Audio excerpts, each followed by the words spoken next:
L'homme n'avait pas de force, l'homme n'avait pas d'aide sur cette terre. Mais quand notre Seigneur Dieu et Sauveur Jésus-Christ est venu pour nous sauver, il a promis à l'homme le consolateur. Il a promis à l'homme celui qui devrait demeurer avec lui pour l'enseigner, pour le rappeler et pour l'aider. Le Saint-Esprit. Shalom, chers frères et sœurs. Bien-aimés dans le Seigneur, si vous êtes nouveaux sur cette chaîne, soyez les bienvenus et veuillez vous abonner et activer la cloche de notification pour être notifié lors de nos prochaines publications. Si vous êtes déjà abonné, un grand merci et veuillez poser votre pouce bleu pour nous encourager. Les disciples devraient rester à Jérusalem, comme le Seigneur Jésus-Christ leur avait ordonné, jusqu'à l'arrivée de l'Esprit Saint, le jour de la Pentecôte, chose qu'ils avaient obéi à l'unanimité. Ils étaient tous ensemble, en un même endroit, dans un même lieu. Et il se fit tout à coup du ciel un son comme d'un souffle violent et impétueux qui remplissait toute la maison où les disciples étaient. Bien-aimés dans le Seigneur. Et il leur est apparu des langues de feu divisées sur chacun d'eux. Et ils se posèrent sans distinction sur tout le monde. Et ils furent tous remplis de l'Esprit Saint et commencèrent à parler d'autres langues, selon que l'Esprit leur donnait de s'annoncer. Pas selon ce que eux voulaient, mais selon ce que l'Esprit voulait. Cet événement est d'une importance capitale, car il ne s'agit rien de moins que la venue du ciel de la troisième personne de la Trinité pour demeurer sur la terre avec les croyants. Pas seulement les disciples qui étaient là, mais avec tous les croyants. En eux et pour toujours. Lorsque le Seigneur Jésus-Christ vint dans ce monde, seconde personne de la Trinité, il prit un corps parce qu'il devrait être un homme, l'homme de conseil de Dieu, pour accomplir l'œuvre de la rédemption. Le Saint-Esprit, personne divine, aussi, n'avait pas besoin d'un corps. Il descendit directement du ciel sur les disciples, rendus propres à la croix par le Seigneur Jésus-Christ, rendus propres pour recevoir le Saint-Esprit. par cette œuvre de la croix. Comme le Seigneur le leur avait dit au chapitre précédent.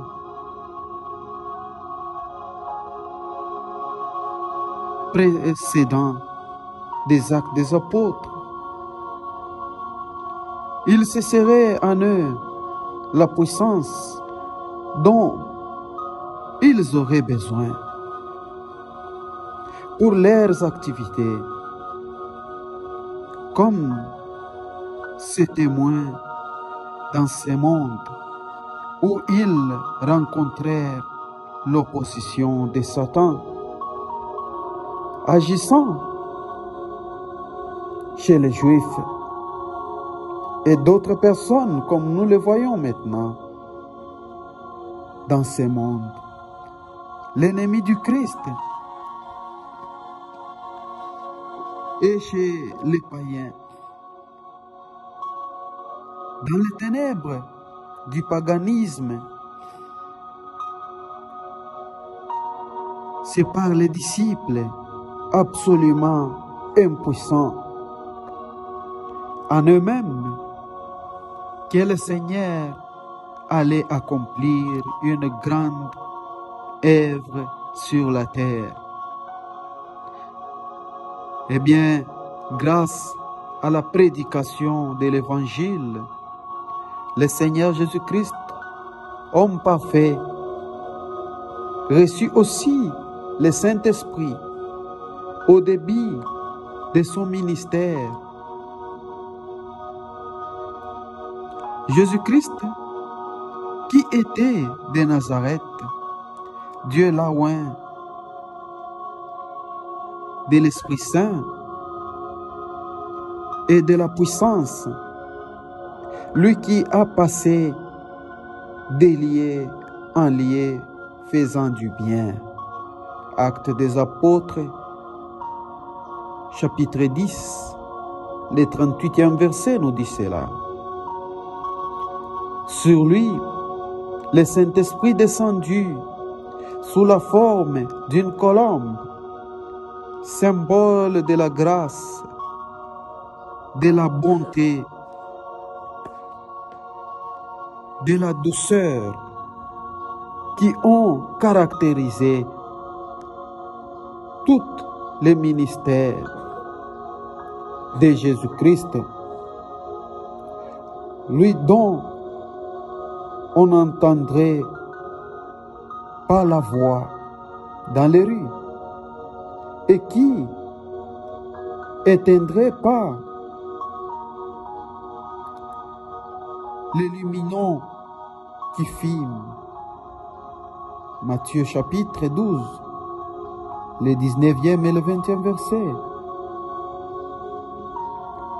Venant sur les disciples, il apparaît en langue divisée, comme des feux, emblème du jugement. Chez le Seigneur, il n'y avait rien de jugé, et son ministère ne portait pas le caractère de jugement. Bien au contraire, tandis que l'œuvre du Saint-Esprit au milieu d'un monde opposé à Dieu jugerait tous ceux qui n'étaient pas selon Dieu. C'est pourquoi un souffle impétueux se fit entendre qui remplit toute la maison. Rien de semblable n'est eu lieu lorsque le Saint-Esprit descendit sur Jésus-Christ lors de son baptême. Une autre différence dans cet événement merveilleux, c'est que le Saint-Esprit vint sur les disciples sous forme de langues de feu, Dieu montrant ainsi qu'il les rendait capables d'annoncer les messages de la grâce dans tous les dialectes parlés alors. Le langage des hommes avait été directement lié à Dieu. Le langage de l'homme aussi avait été différencié par jugement de Dieu lorsqu'ils voulurent construire la tour de Babel. Maintenant, l'évangile pourra être porté à tous les peuples dans tout leur propre langage. Ainsi, la miséricorde se glorifie vis-à-vis du jugement. Jacques chapitre 2, le 13e verset. Il est intéressant de remarquer un fait analogue qui nous montre comment Dieu a veillé à ce que dans tous les temps, l'Évangile parvient à tous les hommes par la réformation.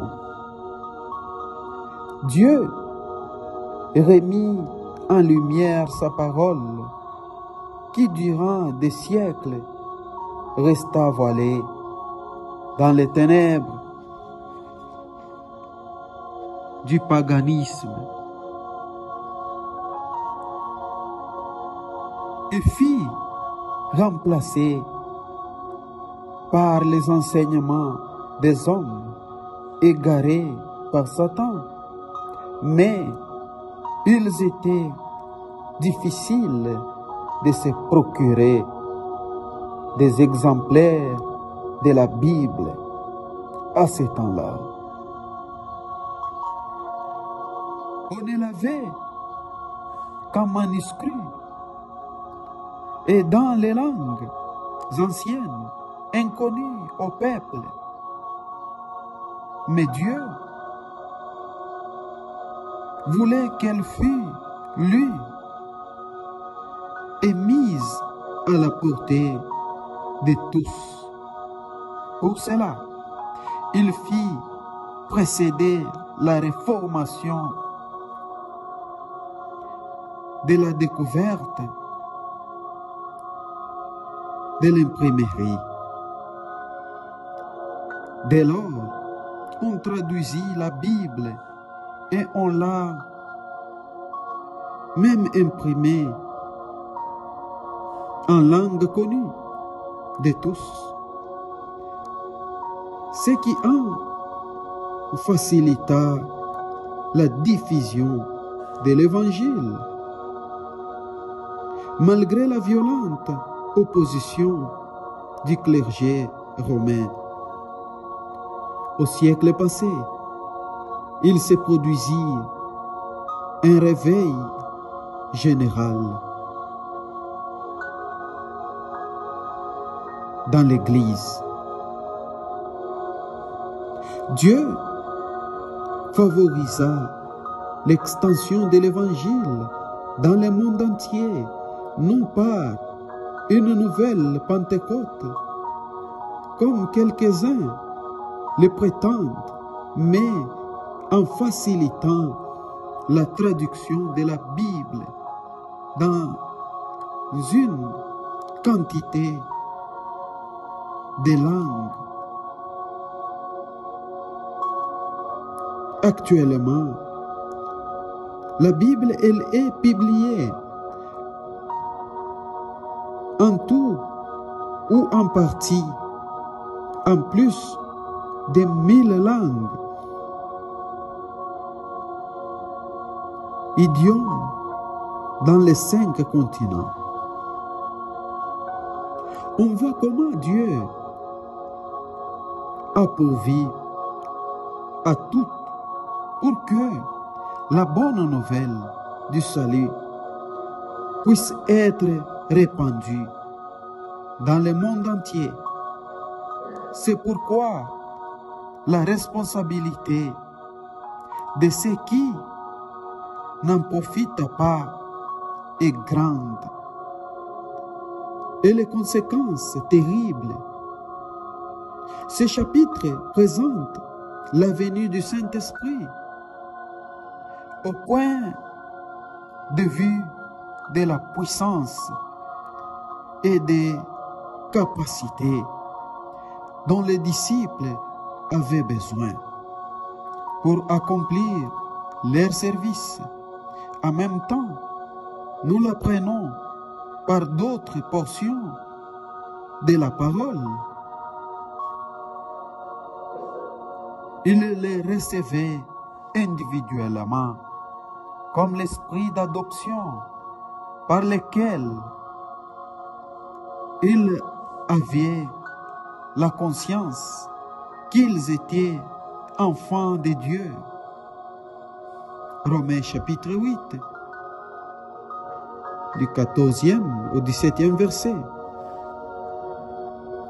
C'est aussi par la venue de l'Esprit Saint que Dieu est venu habiter dans sa maison, composée de tous les croyants qui sont sur la terre. Vous êtes édifiés ensemble pour être une habitation de Dieu par l'Esprit. Éphésiens chapitre 2, le 22e verset nous dit cela. C'est encore à ce moment-là que les disciples furent baptisés ensemble d'un seul esprit pour être un seul corps, le corps du Christ, dont lui est la tête glorifiée dans le ciel. Bien-aimés dans le Seigneur, nous avons tous été baptisés d'un seul esprit pour être un seul corps, soit juif, soit grec, soit esclave, soit homme libre. Et nous avons tous été abreuvés pour l'unité d'un seul esprit. 1 Corinthiens chapitre 12, le 13e verset. En un mot, c'est par la descente du Saint-Esprit que l'Église ou l'Assemblée a été formée sur la terre. Par le même esprit, les croyants deviennent capables de comprendre les Écritures. Il est l'héritier de Dieu venu sur nous pour nous rendre aussi héritiers et nous introduire dans cet héritage céleste. C'est-à-dire que par lui, nous avons déjà une partie de ce que nous espérons. Dans la gloire, toute sa puissance, sans entrave, nous fera jouir de toutes nos bénédictions en Jésus-Christ, notre Seigneur. Il y aurait beaucoup de choses à dire sur le Saint-Esprit, mais ceci suffit pour faire comprendre l'importance merveilleuse de cet événement, l'événement de la Pentecôte. Ce même esprit demeurera sur la terre tant que l'Église y sera. tant que le croyant y sera. Nous n'avons donc pas besoin de demander une seconde venue du Saint-Esprit, comme quelques-uns enseignent. Il suffit de marcher dans l'obéissance à la parole de Dieu pour qu'il puisse accomplir son œuvre, celle d'occuper nos cœurs, le cœur de l'homme, selon la volonté de notre Seigneur. Et il l'accomplira dans sa plénitude lorsque nous serons tous arrivés dans la gloire. L'Esprit vint du ciel à la Pentecôte pour accomplir ce que cette fête signifiait. La Pâque, première des fêtes juives, avait eu son accomplissement à la mort de Jésus-Christ. Après la Pâque, Lévitique, chapitre 23, le sacrificateur présentait à l'Éternel le lendemain du sabbat une gerbe des prémices de la moisson. L'accomplissement de ce type est lié à la résurrection du Seigneur, premier fruit de la victoire qu'il venait de remporter sur la mort et la puissance de Satan, et prémisse de la grande moisson de racheter les siens. 50 jours après avait lieu la fête de la Pentecôte, type du rassemblement des croyants, fruit de l'œuvre de Jésus-Christ à la croix. Voilà pourquoi l'Esprit Saint vint sur les disciples ces jours-là. Une fois l'œuvre de Jésus-Christ accomplie, nous voyons que tout répond pleinement à ce que le type préfigurait. Premier effet du don des langues. La fête de la Pentecôte avait attiré à Jérusalem beaucoup de Juifs pieux qui habitaient dans les pays nommés au verset 9 à 11. Dieu voulut les rendre témoins des résultats merveilleux de la venue du Saint-Esprit. Le bruit de ceci, est-il dit, s'étant répandu, la multitude s'assembla et fit confondu de ce que chacun les entendait parler dans son propre langage. Et ils étaient tous hors d'eux-mêmes et s'étonnaient, disant, voici, tout ceci qui parlent ne sont-ils pas des Galiléens? Et comment les entendrons-nous, chacun dans son propre langue? Celui du pays dans lequel nous sommes nés. Nous les entendons annoncer dans nos langues les choses magnifiques de Dieu.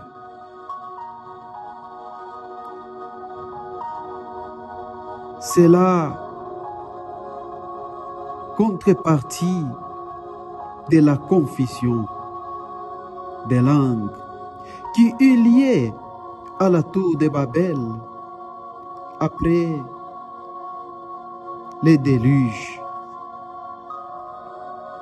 Les hommes voulurent se faire un nom, avoir une puissance qui empêcha leur dispersion sur la terre, contrairement à la pensée de Dieu qui avait dit à Noé et à ses fils: fructifiez-vous et multipliez, remplissez la terre. Genèse chapitre 9, le premier verset. Dieu les obligea à se disperser en confondant leur langue ou leur langage. Ceux qui parlaient la même langue se groupèrent et habitèrent dans un même lieu. Ainsi se formèrent les nations. Bientôt, elles s'adonnèrent à l'idolâtrie. Et alors Dieu appela Abraham à sortir de son pays et de sa parenté en vue de se former un peuple qui garda la connaissance du vrai Dieu. Dès lors, les nations furent abandonnées à leur propre convoitise. Le peuple d'Israël s'adonna à l'idolâtrie comme les païens et subit la captivité.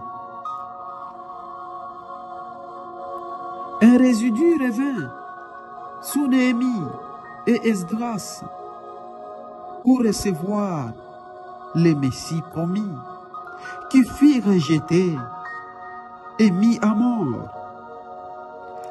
Mais Dieu ayant épuisé tous les moyens de rendre les hommes heureux sur les pieds de leur propre responsabilité, et n'ayant obtenu que la révolte et le péché, il ne lui restait plus qu'à exécuter sur eux le jugement mérité. Alors, il manifesta son amour en donnant son Fils unique pour subir sur la croix les jugements à la place des coupables que nous sommes. La justice de Dieu contre les péchés étant ainsi satisfait, l'évangile de la grâce pouvait être proclamé à tous et en tout lieu. Les disciples chargés d'annoncer ces messages d'amour en prêchant la repentance et la rémission des péchés à toutes les nations, en commençant par Jérusalem. Luc chapitre 24, le 47e verset. Étiez des Galiléens, illettrés, qui ne connaissaient que leur langue, mais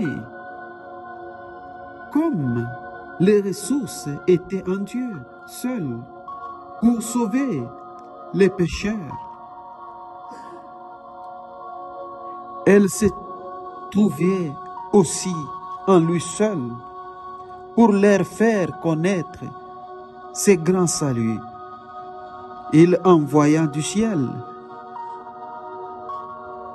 l'Esprit Saint pour rendre ses faibles serviteurs capables de proclamer l'Évangile à tous les peuples dans leur propre langue.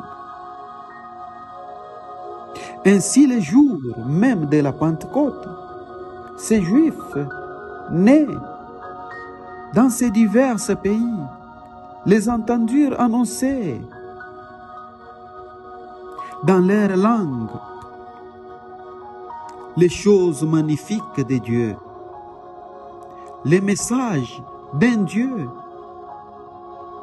qui n'exige rien du pécheur, qui lui offre au contraire gratuitement la rémission des péchés, un salut éternel. Oh, quelle chose magnifique! Sorte du trésor infini de l'amour de Dieu, manifesté dans la personne et l'œuvre de son Fils bien-aimé, grand sujet de l'Évangile. Il y avait de quoi mettre ces gens hors d'eux-mêmes et en perplexif, disant l'un à l'autre, que veut dire ceci? Mais l'opposition du cœur naturel, insensible à la grâce, se manifeste aussitôt. D'autres se moquant, disant, ils se sont enivrés du vin. C'est au travers de la haine et de la dureté du cœur de l'homme, influencé par Satan, que la puissance de l'Esprit Saint agissant chez les disciples s'effrayera un chemin pour porter au monde entier la grâce merveilleuse de Dieu, en commençant par Jérusalem, la ville la plus coupable qui a eu à résister, qui a eu à éliminer les prophètes, qui a eu à condamner à mort le Seigneur Jésus-Christ. En attendant, le Saint-Esprit est venu sur les croyants, comme il viendra sur les résidus à venir, parce qu'ils se sont repentis et ont reçu le Seigneur. À ceux qui disaient, que ferons-nous, frères? Pierre répondit au verset 38, repentez-vous et que chacun de vous soit baptisé au nom de Jésus-Christ en rémission des péchés. Et vous recevrez les dons du Saint-Esprit. Dès lors, tous ceux qui se sont repentis en croyant au Seigneur Jésus-Christ ont reçu le Saint-Esprit. Mais la prophétie de Joël ne s'accomplira pour les Juifs qu'après l'enlèvement de l'Église et avant que vienne le grand jour du jugement sur les ennemis du peuple de Christ. Vos fils et vos filles prophétiseront, et vos vieillards auront des songes. Et sur mes serviteurs et sur mes servantes, en ces jours-là, je répandrai de mon esprit, et ils prophétiseront. Et je montrerai des prodiges dans le ciel et des signes sur la terre, du sang et du feu et une vapeur de fumée. Le soleil sera changé en ténèbres et la lune en sang avant que vienne la grande et éclatante journée du Seigneur. Et il arrivera que quiconque invoquera le nom du Seigneur sera sauvé.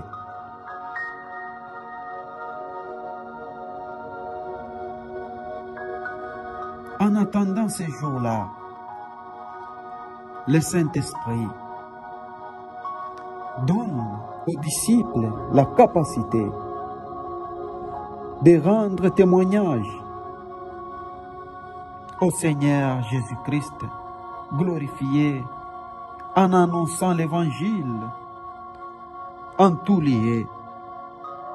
Et il demeurera dans l'Église jusqu'à la venue du Seigneur, soit maintenant au temps de la grâce, soit dans ces lieux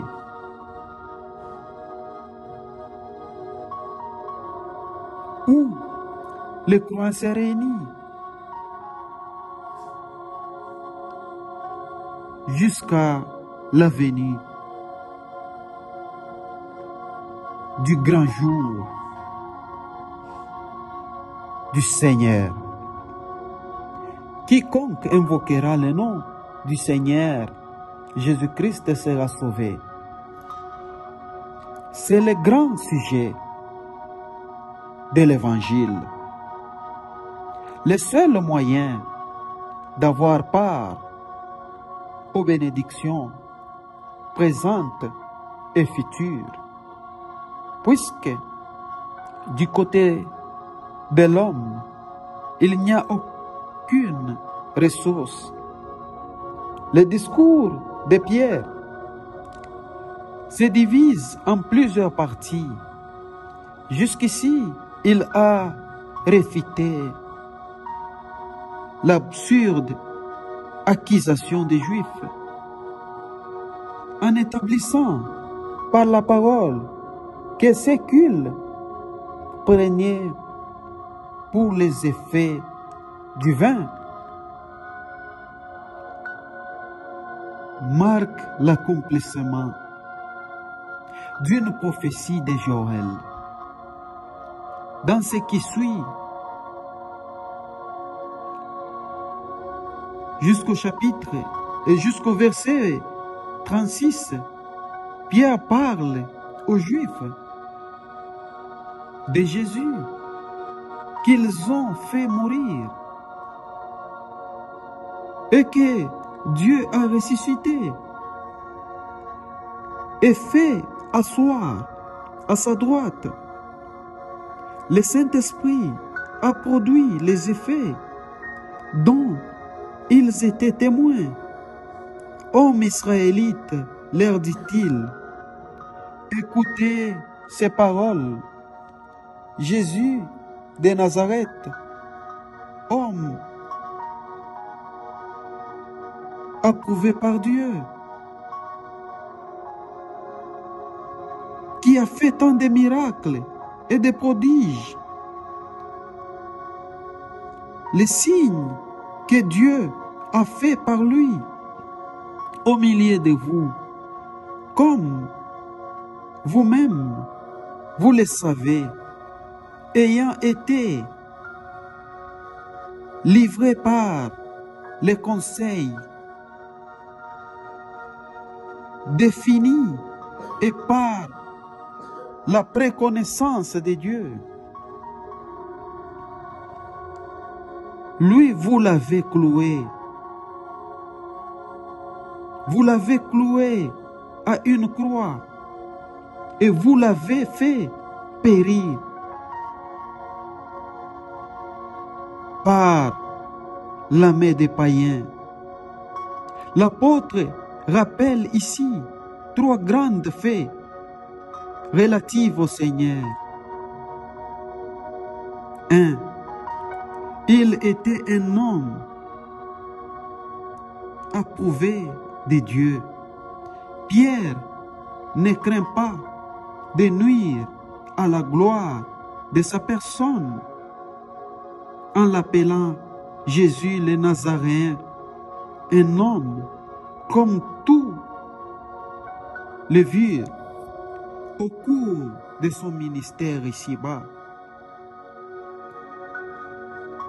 Cet homme était approuvé de Dieu, qui accomplit par lui toutes l'œuvre merveilleuse dont ils firent les témoins. 2. Il a été livré par les conseils des anciens, définis, et la préconnaissance de Dieu. C'est le côté de Dieu dans l'œuvre que le Seigneur a accomplie sur la croix.